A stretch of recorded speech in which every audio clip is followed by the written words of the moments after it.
Le Dogecoin n'est pas en tendance baissière et dans cette vidéo, je vais te partager les 3 zones qui vont lui faire obstacle avant qu'il puisse aller chercher les dollars. Je te partage ma prédiction de son prix pour 2025 à la fin de la vidéo, alors reste bien jusqu'au bout. Et je vais aussi te partager 2 zones intéressantes d'achat pour en recharger. Donc passons sur le graphique. Si je prends mon retracement Fibonacci, que je l'étire du plus bas des 0,08 centimes qui nous a donné le dernier plus haut sur les 0,48 centimes, nous pouvons voir que le Dogecoin est allé faire un tour dans la zone des 0,786. Tant qu'il ne casse pas ce dernier lot, eh bien nous restons bullish.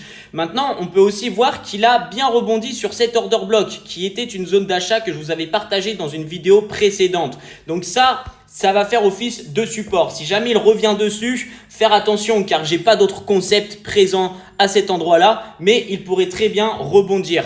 Maintenant, si on continue, eh bien nous pouvons voir que entre les 0,13 centimes à peu près et les 0,12 centimes, eh bien pareil, nous avons une zone avec beaucoup de confluence. Donc ça, c'est une bonne zone d'achat. En plus de ça, eh bien si nous regardons bien, ces 2 derniers lots juste ici sont des equal lows. Donc c'est une kill zone très importante sous laquelle il y a énormément de liquidités. Donc il se peut que le Dogecoin fasse un petit tour juste en dessous, histoire de les liquider, puis reparte à la hausse. C'est une première possibilité. Et pour notre dernière zone d'achat, eh bien, elle se situe juste avant la cassure de ce dernier plus haut, donc entre les 0,09 centimes et les 0,08 centimes, du dernier plus bas. Et maintenant, eh bien, voyons voir quels vont être ces obstacles. Son premier obstacle va être cette FVG. Comme tu peux le voir juste ici, eh bien, elle a fait office de support. Donc, ça va aussi être une résistance. Et je vais juste ici la mettre en rouge. Boum, première zone. Maintenant, la seconde zone, eh bien, ça va être un petit peu plus haut, entre les 0,32 centimes